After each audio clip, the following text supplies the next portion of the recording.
Hello folks, welcome back to the item label Iceberg. I just want to say a major thank you to everyone who tuned in for Tier 1. It got so much more attention than I was expecting, and I appreciate all the nice comments. If you haven't seen the first part yet, I recommend you do so now. There are some important disclosures that I go into detail there that I won't bore you all with now. But to summarize, itemLabel does not have official lore. All of this is speculative and community driven. Don't hold anything against itemLabel. Also, I'm not affiliated with itemLabel. Though I try my best, any information that I give could very well be incorrect. Don't hold anything I say in this video against itemLabel. Alright, that's it. Here we go into Tier 2. itemLabel AWR 2022, which stands for Annual Web Report, was a YouTube broadcasted event that clocked in at just under an hour. It featured a golden PP contest, creator collaborations, the reveal of every new item that was to be released as part of the March 2022 drop, and the real Hank Green hacking the broadcast. Connection has been intercepted. itemLabel computer network is under attack. Hacker detected. Who the heck is this? Incoming transmission. I'm Hank Green. I am American vlogger, science communicator. I am known for producing the YouTube channel Vlogbrothers with my older brother, author John Green, as well. There was a mistake in the contest. There was a mistake. I am fan of the year winner. Need to enter Microworld. This is bigger than both of us. I have a message for them. We need to enter Microworld and see PP and Wii. This is bigger than both of us. I have a message for them. This is one of my favorite itemLabel events that has happened. The writing is amazing and the production is great. Something I'd like to talk about further is the itemLabel style. You see, most creators and producers put effort into making their content seem well developed, polished, and error-free, but itemLabel puts their effort into purposely making the video quality seem not necessarily bad, just low budget and offbeat. It's the whole Dempa vibe that I went on a tangent on last episode. It's part of their charm. It's very different than anything else you would typically see on YouTube, and I think that's part of the reason why itemLabel has seen success in a large community. Anyway, the 2022 AWR is a great video, and also a great introductory video to the world of itemLabel, because it gives you a good balance of information and humor to keep one's attention. If you ever have someone you want to introduce to the world of itemLabel, I recommend the 2022 AWR, or this video series. The first secret OuiOui design appeared in September 20th of 2021 with this tweet by a user named Dev. This tweet actually sparked a little bit of playful controversy in the community. Some would say it's real, some would say it's fake. Many people would make the claim that it was color edited, while the itemLabel staff would say it's real. Why wouldn't people trust the itemLabel staff? Well, yeah, itemLabel staff, mostly in the Discord, likes to have fun trolling people in the server. There was this whole bit last month that Squeever was going to court for copyright violation on August the 28th. Now, that never happened, as far as we know, but it fooled a lot of people, including me for a little while. It wasn't until the other moderators on the trading server helped me analyze the situation into realizing it doesn't make sense. Why would Squeever represent itemLabel in a court case? As far as we know, he just helps with video production and he is a community manager. Mushbo later would say that they designed the secret OuiOui as a hue shift from Lemon OuiOui purposely just to mess with people. So it wasn't really until Marmot and Mushba, who are store owners, said it was real for about 3 times until the majority believed them. And when Dev uploaded a video of the new OuiOui on their Twitter, that pretty much confirmed it. I got my partners Cow OuiOui and Mistake P to be a visual reference. So nobody thinks I'm trying to do rare OuiOui fraud. I don't know what else to say, really. Yeah, here he is. Mushba also replied that the OuiOui was estimated to be a 0.03% chance. Though one question remained, what was it going to be called? Well, the staff at itemLabel decided that the Discoverer should get the opportunity to name the secret OuiOui. Dave would go on to name it Relish, after the chopped pickle condiment. Dev would explain that they were planning on ordering a PP based of what OuiOui they got. So like Lemon Wii, they would probably get a Lemon P. And since the new Relish OuiOui didn't match any of the official PPs, they decided to name it alongside the corn P that they were planning on getting. Honestly, I looked pretty fondly on this day because everything was chaos in the Discord. Nobody really knew what to think, and it was the first time itemLabel has done something like this, so it was pretty cool. The next secret rare OuiOui would be found in March of 2022. Because it wasn't as much as a surprise, it wasn't as exciting when Relish OuiOui was discovered. The secret rare for Series 2 OuiOui would be a black OuiOui. It seemed to have the same material as the gold and silver OuiOuis, but it was black. The discoverer of this OuiOui dubbed it Penguin, presumably for its resemblance to a penguin. From what I can tell, this is just in reference to the fact that there are many different styles of PP. While cow pee, a PP with a cow pattern, is the most iconic, there are many other shapes, sizes, and patterns and themes. I've counted 23 official types of PP, and I'm going to list them all here in general estimate of release from earliest to most modern. Cow pea, black sheepy, celebrity blue, pink pea, golden PP, emerald PP, sterling PP, purple fuzz pea, corn pea, shroom pea, mistake pea, lemon pea, vinyl pink pea, vinyl cloud pea, vinyl spice pea, vinyl grape pea, vinyl lead pea, vinyl uranium pea, axolotl pea, freezer burn pea, cube pea, orange fuzzy pea, or tiger pea, and mega PP. These PPs have different attributes. The listed attributes are strength, wisdom, psychic, weakness, and birthday. We'll cover all the attributes of everything later. It's theorized that this will play a role in the video game that they're supposed to be in. On some of the tags of itemLabel collectibles, you'll see burritogalaxy.com. Burrito Galaxy, fully known as Burrito Galaxy 65, is a video game that Mushba is currently developing along someone known as Online Frog on Twitter. Characters from itemLabel with the Burrito Galaxy website on the tag are presumed to be a part of the final game. It's important to note that not all itemLabel characters have this on their tag. The characters that I've noted to have this on their tag is Peepee, OuiOui, Dinkle, Molly, and Homie. Though there could very well be other characters that I'm not aware of because I can't check the tags of every creature.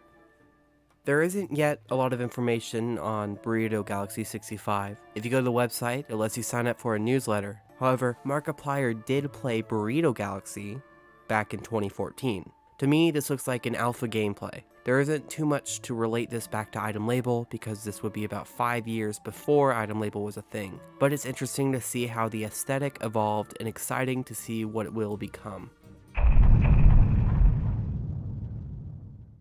Donuts is another character that often flies under the radar. It was originally designed by Emma Mouse. Donuts appears to be a humanoid figure, though it isn't obvious what it's inspired by. But Emma Mouse had said something like a cat. Donut wears a green jumpsuit with a base clef on the chest. There's also a blue dot on the front of their left shoulder. Their pupil on their left eye is the same color as their eyelids. Also, not many people realize that Donuts is on the larger size for an itemLabel product. With most itemLabel plushies, the maximum length or height is 6 inches. With Donuts is 12 inches tall, making them one of the bigger plush toys, excluding Super Sucklet and Mega PP. Donuts is also known for the ribbon of snot dripping down from their nose to their chest. Although it may appear that they are crying, itemLabel claims that they are trying to live life to the fullest. In their music video, My Name is Donuts, we see that despite how they cry constantly, they are not always feeling blue. They are too busy being too happy, too fun, and too funny. Realistically, itemLabel cannot keep 50 different plush toys in stock year-round. This, on top of their shirts, hoodies, patches, socks, stickers, shirts, adds up to hundreds of different products that itemLabel would have to keep up with. For example, iconic characters such as Cowpea and Sucklet are probably going to be restocked with every restock or launch, but other characters, such as the old PP variants, won't be in stock all the time. If the item you're looking for isn't coming back in the current restock, it might be out of season. An item being out of season means that it won't return for some time, allowing us to create new items to stuff in the middle of older creations in the meantime. This doesn't necessarily mean that they'll be gone forever, just until they feel like it's time to bring some of their older stuff back. Oh boy, is there a lot to say about this fella. For this, we're gonna have to go back to September 14th of 2021. itemLabel will be having a restock along with a few new creatures. In addition to this, Jams would also be commentating a Discord event place and giving a presentation. This presentation will give a lot of light into not only what Thick Brungus is, but also give hints on what everyone else is, too. Now, I expect this just to be me calling out into the wilds, but if anyone has any video recording of this event, please share it. No one talks about this presentation when addressing lore, and to me it's become sort of a lost media that people who follow iLabel after this event have no idea it happened. It was just a one-time event and didn't take any more time than 15 minutes. But from my memory, I rank the experience with itemLabel HWR. It's a shame they didn't make it into a YouTube video so everyone else could watch it afterwards. So, I'm really sorry, I just can't find a way how I can talk about this presentation in any meaningful way because I have no backup of it. Just kidding. Luckily for you all, I saved some of the slides. Now, I didn't capture all of them, but I certainly captured the funny and important ones. I also didn't save them in order, so the order of the slides might be a bit off. I'll try my best to reflect my commentary true to how Jams did it, but since it's been over a year now, it's a very real chance that I could have forgotten something, which is why I really hope there is a video of this somewhere out there. Anyway, let's cut the rambling, let's talk about the September 14th, 2021 Thick Brungus presentation. We start off with a slide welcoming us and asking us to please appreciate capybaras. There are two gifts on screen, one of a capybara in a tub with 3 ducklings, and another beside it of Michael and Dwight from The Office raising the roof in celebration. Thank you, Jams. Now, we get onto the story. Next, we are told in order to understand Thick Brungus, we need to close our eyes as Jams tells us a tale of some characters, I forgot the name, and of you, the listener. The name of the character was very generic, like James or something, and hopefully unimportant. It opens with you and this character outside of Area 51, planning on sneaking in to find out the government's spooky experiments. It takes a while, and through many close calls, you and your friend were able to get in. You and your friend find this creepy room. You find you and your friend around a bunch of test tubes of strange-looking creatures. Could this be the aliens that the government has been hiding all along? Both of you realize that you could be onto something way bigger than either of you imagined. There appears to be this weird peanut-shaped beast with a duck bill, a blue orb with a star, a fish with wheels, some kind of weird cat, a star-shaped fluffy being. Why were they being contained? Are they being tested on? And where did they come from? Did this facility make these creatures? You and your friend, shaken up, enter the next room. You both now find yourselves in a larger room, but with one singular test tube zapping out electrical sparks, and with one researcher overseeing it. There appears to be a large pink creature that has large beady eyes. Suddenly, you both have been found. 2 government men come up to you and point this weird-looking gun at you. They fire, your brain immediately turns into applesauce, you feel this weird sensation back in time, and you forget everything. And there you have it. You now completely understand Thick Brungus. No joke, that is exactly how it ended. They actually did go on to a rant about the creation of applesauce and whether or not Wikipedia was a viable source, so yeah, there's that. Anyway, I probably butchered the whole thing, which is why, again, I hope there's a version that still exists out there. Thick Brungus is not only this weird elephant creature, but also caught everybody by surprise when on September of 2015, Thick Brungus theme came out, revealing it to actually be a peepee on the bottom. From the words of Commodore Dan Starr, congrats to itemLabel for having the first plush toy-based plot twist. Often Thick Brungus gets separated from peepees when grouped, which I never really understood. I mean, it says peepee right there on the tag. I wonder if the face on Brungus's back is living. I wonder if it's a separate organism, like a parasite or something. It could just be another set of eyes. Maybe it's a decoy face, like how some moths' wings look like owl eyes to scare predators. We briefly covered this when we're going over with every peepee, so now let's go into a bit more detail. Vinyl peepees were introduced on the 22nd of November, 2021. These can be bought off the website in blind boxes similar to OuiOui's. They get their name vinyl peepees from the material they are made of. there are currently 6 variants of vinyl peepees, as mentioned earlier. There is Pink Pea, Cloud Pea, Grape Pea, Spice Pea, and Lead Pea, and Uranium Pea being the rare one. They also all come with their own unique character card containing information and their attributes. I'll put them on screen now. Something interesting to note is that the attributes for regular Pink Pea and vinyl Pink Pea are different. To me, this suggests the idea that these are actually based on different types of peepees altogether and not just the same creature modeled in different material.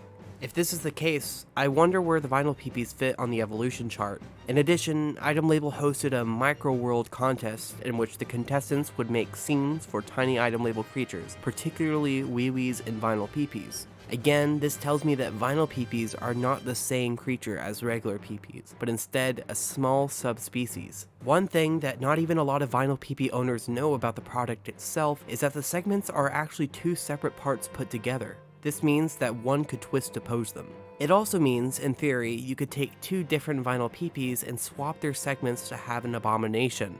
Sadly, I don't have any pictures of that, but such rumors exist. If you have 2 or more vinyl peepees, try it out. And another quirk of the vinyl peepees is that the uranium pea actually glows in the dark, which I think is pretty cool. Honestly, the vinyl peepees are pretty unpopular in the community. Not many people collect them, and there isn't a lot of hype around them. It seems to be that there are a lot of people that got interested in itemLabel for the plush toys and don't really care much for vinyl collector's items. They've been compared to Funko Pops, which I kind of think is unfair, and from what I've seen, people would rather just get a OuiOui instead of a vinyl peepee, which is fair. No shade to vinyl peepees though. I think they look neat. If you like them, then great. If you don't, then that's fine. Mega Peepee was introduced in the March 2022 launch. It is the form of a cow pea that is roughly 2.5 times bigger than a regular cow pea. Interestingly, the store page reads, "So this peepee grew pretty big. I'm honestly not sure why. Our research is inconclusive, even after dissecting around 7 of them at this point." Now, I find this particularly intriguing because it brings up several things. First of all, we have someone talking in the first person, using the term I on the store page, and in fact this shows up in other product descriptions as well, such as Bunmon and Thick Brungus. Now, who could this be? To my knowledge, we haven't been given any actual mention to the web store itself in the lore. Is there someone in the itemLabel universe that runs the store other than the real life store owners, or are the store owners in real life part of the itemLabel universe as well? Now, I have no clue, and I know I'm asking questions when I should be answering them, but honestly, asking questions is kind of fun, and it's my way of showing fan theories without addressing them as fact. 2, there's a group of researchers in the itemLabel universe. I find this interesting. I'd like to think that there is an organization or field research team discovering and documenting all these weird critters. With the presentation done on Thick Brungus, maybe it's the government? I mean, you saw them all walk into Area 51 and find Thick Brungus being contained in a tube, along with everyone else. Perhaps these guys are aliens and the government is doing research on them. It's just a fan theory, but what if itemLabel is the government organization in this universe? I mean, it makes sense, right? They have access to this military testing grounds that regular people aren't allowed to. They do research on the wildlife and strange and potentially dangerous creatures. They often refer to peepee's theme as the national anthem. itemLabel as an organization in the universe could have a lot more power than people realize. And 3, they're dissecting them? Horrific, barbaric. How could anyone do such a thing? I certainly wouldn't. I certainly wouldn't have dissected a peepee myself out of anything but pure curiosity. I wouldn't have done that. No way. By the way, this is what the squeakers that itemLabel uses looks like inside the plush toy if you were interested. Speaking of squeakers, Mega Peepee contains 2 larger squeakers in its body, which I think is a nice touch. I've never actually heard the squeaker before, so I wonder if it's lower pitched. For example, the squeaker on UFO is smaller than the ones in Peepee and OuiOuis, and makes a much higher pitched sound. So would the bigger one make a lower pitched sound? If you have a Mega Peepee, try it out. And the last thing I found notable while researching Mega Peepee is that there is some confusion about the name, and the URL for the store page is actually addressed as Super Peepee, kind of like Super Sucklet, but everywhere else it seems to be labeled as Mega Peepee. Probably just an oversight and means nothing, but it's interesting nonetheless. Jams, as we've talked about before, is an alien. He's actually here from another planet to 1. Observe humanity, and 2. Gather fruit, because Earth is one of the last planets in the universe that can habitat fruit. But other than that, Jams just kind of seems to chill out. He works at itemLabel because itemLabel is an alien-inclusive company, and he seems to know a lot about the origins of everything. Like, during the AWR, he talked about the origins of PP and OuiOui and everybody, but conveniently the stream buffered, so nobody got to hear anything. Bunmon is another character in the itemLabel universe. He takes the form of a weird monkey creature. He is stated to be a 34-year-old man who just wants to be a monkey. You get the impression that he failed at life, failed his wife and daughter, and that now he just wants to live simpler. Like OuiOuis, they come in blind bags. They come in 6 variants, and also like OuiOuis, have a secret design. The secret Bunmon design is Bunman. Originally found and documented by Droopy Lesbian, sorry if I got that wrong, on Twitter on April 2nd, this Bunmon would take the appearance of a man with blue hair and glasses. Another strange detail, this creature seems to be naked. If you found a Bunman, itemLabel would have sent you free clothes for your Bunman. Now this is something alluded to multiple times through all the videos on itemLabel and the website. But despite being referenced so many times that PP is a dangerous criminal with an extensive record, we are never given exactly what PP has done or is doing. We know PP has gone to jail and has been tried in court. We mainly know their crimes to be theft, but despite that, it's still one of itemLabel's biggest mysteries. Now, part of that might be because you're encouraged to come up with your own crimes that PP did. On the back of the PP packaging, there's actually a little slip for you to fill out stating what crimes it committed and where it's staying and when. Now, one would look at this and think it just means that Purple Fuzz Pea is sold out, but I'd like to think that this references the white feet that were on the first launch of the Purple Fuzz Peas. Purple Fuzz Peas used to have white feet instead of the yellow feet they have now. This makes white-footed Purple Fuzz Peas fairly rare because they are an older product. I'm not sure exactly when they made the switch or why, but it seemed to happen around the same September 2021 restock that we've been talking about. If you have a white-footed Purple Fuzz Pea, please take care of it. You don't see many around these days, and they are so precious. And that's gonna be it for part 2. This one felt way longer than tier 1. Sorry for the wait, guys. I really appreciate you all sticking around with me. This has been really fun to make so far, and I'm glad you guys seem to be enjoying it too. Hopefully the next part won't be too much of a wait, as long as I don't get sick again. And I quickly want to plug the Unofficial OuiOui trading Discord server. It's a place where you can trade OuiOuis or other itemLabel products, and you can just chill with the community. You don't even have to trade if you want. There's actually a Minecraft server that we've recently got up and running, if you're interested in that. Link is in the description. Please join if you're interested in hanging out with other itemLabel fans. And again, thank you to Mark's Mediocre Productions for making this Iceberg for me to commentate over. And you might actually hear them a bit in the next couple tiers. Alright, that's it from me today. Take care all.